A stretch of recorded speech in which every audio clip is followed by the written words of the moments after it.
So in the TV series, the first season ends with Shane and Ilya driving towards the cottage, which visually matches the way that the final episode began, with Shane and Ilya driving towards the cottage.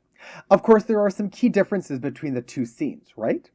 One, in the beginning of the episode, they are wearing sunglasses as a way to conceal their identity, whereas in the end of the episode, the sunglasses are off, right? Which represents a sense of freedom, a sense of openness, and a fearlessness and not being seen together. As important is the fact that in the beginning of the episode, they're nervous and afraid to touch each other, although they do touch each other, but they do so underneath, the eye line, right? They hold hands secretly low down. Whereas at the end of the episode, Ilya is actually touching Shane's shoulder, and he's actually creating a heart shape, right? With the bottom of his arm creating the bottom of the heart, a V, and the rearview mirror acting as an indent, forming the shape of a heart. And this is something that a lot of people online have noticed as well. So here we have an ending that rejects queer loneliness, dejection, death. It defies the kill your gaze trope, which can be at times disproportionately represented, not just in like mainstream representation, but in queer media, itself. Here instead, what we have is queer joy, we have acceptance, we have a sense of familial belonging, and of course, a happy ending that suggests that this happiness will continue. Although this is really wonderful, I have to wonder if I'm the only one that got kind of like Thelma and Louise vibes from the opening and closing scene, right? Like I remember the first time I watched the episode, the sunglasses, the driving, the way that they were like making their way forward in something that was like very almost sun bleached. I don't know why, but I instantly got Thelma and Louise vibes, and like my spidey senses, started tingling, and not necessarily in a good way because we know how that movie ends, right? Okay, so maybe some of you don't. So as someone who is in his early 40s as an elder millennial, Thelma and Louise tells the story of two characters, Thelma and Louise, who are played by Gina Davis and Susan Sarandon, and they play two friends who decide to take a weekend, trip somewhere. And early on in the movie, after making a stop off at a bar, Louise ends up shooting someone who was in the process of sexually assaulting Thelma. And so the movie then changes course and becomes about these two individuals basically evading and running away from the law and trying to plan their escape. And it ends with these two heroines, or perhaps for some maybe anti-heroes, depending on your point of view, essentially holding hands and in a police standoff decide to not, be arrested and essentially drive off into a cliff, into the Grand Canyon. They drive off of a cliff into the Grand Canyon. So this movie was both lauded but also very controversial at the time because of the narrative of revenge killing, the ending itself, these two women deciding to essentially not give in to authority and take control over their lives and drive off into the Grand Canyon. It was celebrated. Gina Davis and Susan Sarandon were nominated for Best Actress, both of them very well deserved. Callie Curry, who wrote the screenplay, won the Oscar that year. Again, very well deserved for her screenplay. And Ridley Scott, who's the director, was also nominated for Best Director. It's a classic movie, and I think that it's definitely like a queer adjacent film. There are definitely queer elements, to it. I could do, and many people have spoken about Thelma and Louise, so I won't go into too many details, but there are definitely parallels in this sequence that I felt the second that I watched it. And I'm not 100% sure if Tierney purposely was referencing, this movie. Tierney and I are just a few years apart, so we're around the same, generation. And I know that as a gay man who watched this, I was, I'm still enthralled by the movie. It definitely left an impact on me. So that's why when I first saw Shane and Ilya kind of driving towards the cottage, I'm like, uh-oh, what's going to happen here? And so maybe, the return to this style of lighting and this decision to kind of drive off into the sunset together, maybe it was also symbolic, right? Like this kind of like symbolic death and rebirth, right? Where after being forced to essentially come out of the closet and put an end to those closeted identities, these two are now kind of, reborn and building this new life together. I mean, maybe I'm reading too much into it. I'm curious, like, did anyone else feel the same? Did anyone else notice that? Or is this something that I'm, just reading too far into and the visual cues are just more happenstance than anything? In any case, Heated Rivalry ends, at least the TV series ends, with a declaration of their love, of the two main characters' as love, albeit on a much more private and much smaller scale, right? When you compare them to, let's say, Scott and Kip. Scott and Kip had the big rom com public declaration of love that was celebrated by everybody. Whereas for Shane and Ilya, their love was celebrated by their family. And their declaration is much smaller, much more intimate, much more private, right? And so for them, they have more of the fairy tale kind of like happy ending, happily ever after. And I think that actually works really well for the TV series, which is very different than the book and the multiple endings that encompass the book that I'll get into in a minute. And I think that's because one is it's a very practical reason, right? Like, this might be the very last time that we ever get to see these characters, this couple, right? We did not know, and by we, I actually mean like Jacob Tierney and the team didn't know if the show was going to get renewed for another season. And so they kind of had to end everything by tying up all the loose ends, and they gave us this happy ending. Should this be the last time that we meet Shane and Ilya, we can walk away knowing that they are going to have this fairy tale happy ending, that they will be happily ever after together. So as a standalone series, everything kind of comes together, in a neat package. It's wrapped up in this like warm, fuzzy blanket.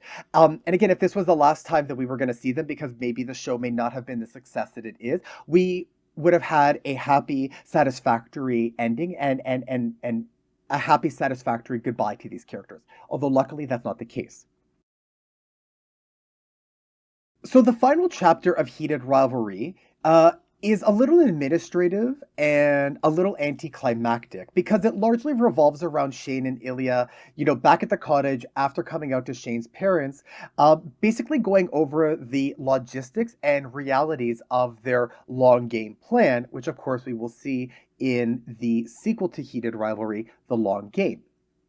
The book's official end, though, is the prologue, which is set 16 months in the future. So I think if we are at the cottage in the summer of 2017, this would bring us to approximately like the winter of 2018, or like December 2018, somewhere around there, I guess, or January 2019. And of course, this makes sense just given that the book was actually published in 2019 as well. So the prologue, again, is set 16 months in the future, and it starts off with Shane and Ilya playing a game of hockey, and then it follows them as they talk about and then actually announce their joint charity at a shared press conference.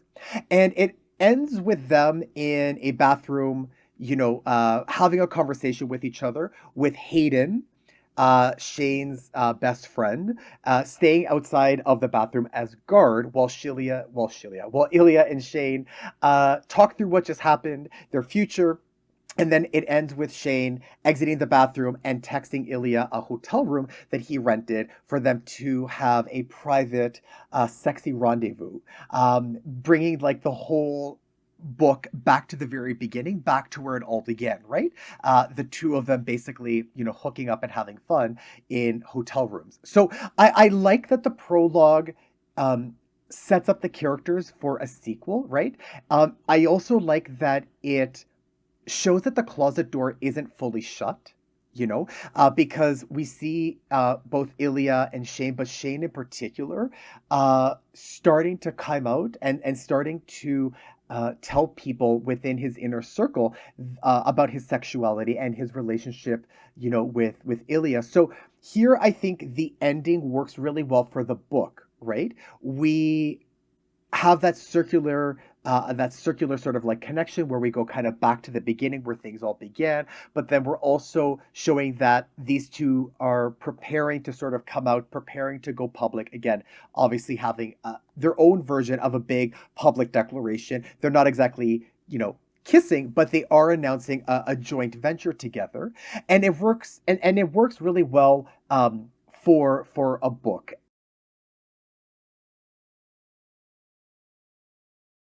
The prologue as an ending to the book works really well.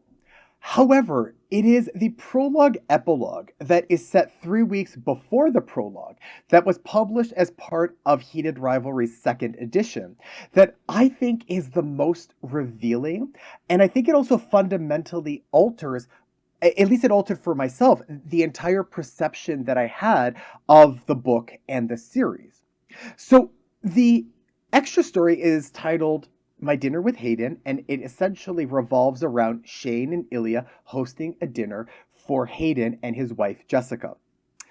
Okay, so needless to say that the dinner like does not go off all that well. I did find that the story was, humorous. I mean, again, Ilya is a funny character and he's so well written and he knows how to throw, some really good punchlines. And although I did find it to be quite insightful in terms of adding insights into Hayden's feelings about the relationship that Shane and Ilya had, pointing out some of the vulnerabilities, the best friend and the boyfriend. There's a bit of a heated rivalry that opens up in this story in particular. So it does offer insights that, allow you to reread Heated Rivalry through a different lens, but it also makes an interesting lens through which to read, the long game. It's less so what happens at dinner, at dinner time that I found the most interesting, but in fact, what happens after dinner, right? It's how the additional story ends that I found to be very revealing and very interesting. So after Jessica and Hayden leave, Shane and Ilya decide to make their way up to the bedroom to make love. And as Ilya is preparing himself for insertion, shall we say, um, Shane advises Ilya not to use protection. He advises him to stop and says that he doesn't want him to use protection, which Ilya is quite gleeful to comply with. So it's at this point, as readers, we actually discover that Shane and Ilya have, on occasion, chosen not to use condoms, not to use, protection, and to engage what is colloquially known in the gay and queer male community as, bareback sex or barebacking, which is a pretty loaded term, and it's a very complex term that I will actually discuss in further length later on in an additional video. But yeah, that's something that actually really took me by surprise, especially since throughout the series they had emphasized condom use. So in this instance, we also find out that Shane prefers the use of condoms because he doesn't like mess. He doesn't like messiness.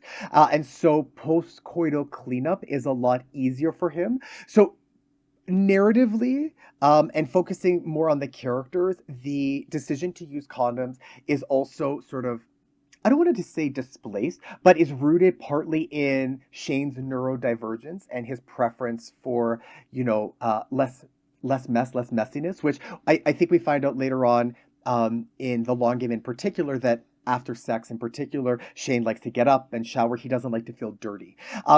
But that's not the only thing that's going on here, right? Because when you decide not to use a condom, what you're also doing is you're making a statement to your partner about the sense of intimacy that you feel with them, the trust that you feel, for them. Shane makes a decision that puts him in a much more vulnerable position, right? When it comes to STIs, when it comes to the contraction of, HIV as well, which is non-existent in this book, and is almost like a ghost there. And again, I'm actually going to talk about, HIV, its lack of discussion or representation in a later video, but this is where my mind went when I was reading this. So here what we see is the author choosing to end this book with this couple sort of like committing to their monogamy, to their love for each other. They're committing to,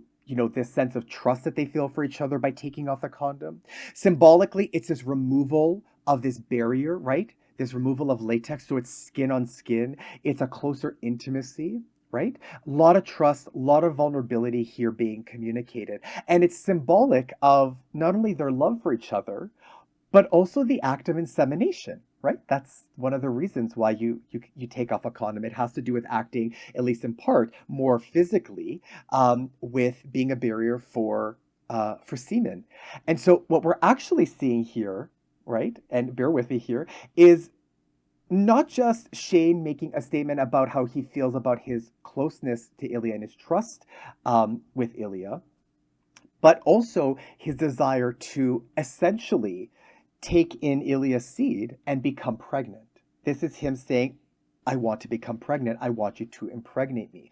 And this is what we see is Ilya finishing inside of Shane and impregnating him. Because remember, 3 weeks later, Shane and Ilya, but here we can just say Shane to some extent, they're going to give birth to their metaphoric love child, right? Their Charity, right? Which is their child. So this is the scene where Shane and Ilya are taking off the condom, committing to their relationship, and creating this life together, represented through this birthing in a few weeks of their love child. And let's not forget, in an earlier video where I discussed Ilya's monologue in the tunnel, where the tunnel represented Ilya's mother's womb, Irina, that's his mother's name. Here we see again this child that is carrying on her legacy, right? It's her genes, it's her name. So in that tunnel where Ilya rebirthed himself from his mother's womb, right? He came out to Shane, and now they are making this life together, and he is literally carrying on her name. There is a symbolic genetics that is being represented in this love child that they are making together at the end of this prologue epilogue that they give birth to together, right? That they give birth to through this confessional act, through this announcement in a couple of weeks. And of course, as we know, this is going to be their child that is going to bind them together as a family. This is what's going to allow them to be together to play the long game, but also what is going to act as this cohesive unit to help them create this family. And so all of this is being captured in this decision to remove the condom, to commit to each other openly about their love for each other and the sense of safety and security that they feel, but also it's a decision for them to become pregnant, to become with child, and to start the next chapter of their journey and the next chapter of their relationship, which is to have a family, which they do a couple of weeks later. So again, 3 very different endings that bring the reader to 3 very different places. And obviously all 3 endings are very different than the ending that we get in the TV show. Although again, I do think that the endings in the book work well for the book, and I think that the ending for the TV show works well for the TV show. So that was a lot, especially the most recent part of relating to the end of the prologue epilogue. So thank you if you made it all the way to the end. I do hope that you've enjoyed my analysis and some of the out of the box thinking, not just in this video, but in all the videos on Heated Rivalry thus far. And I do look forward to seeing you in the next video too.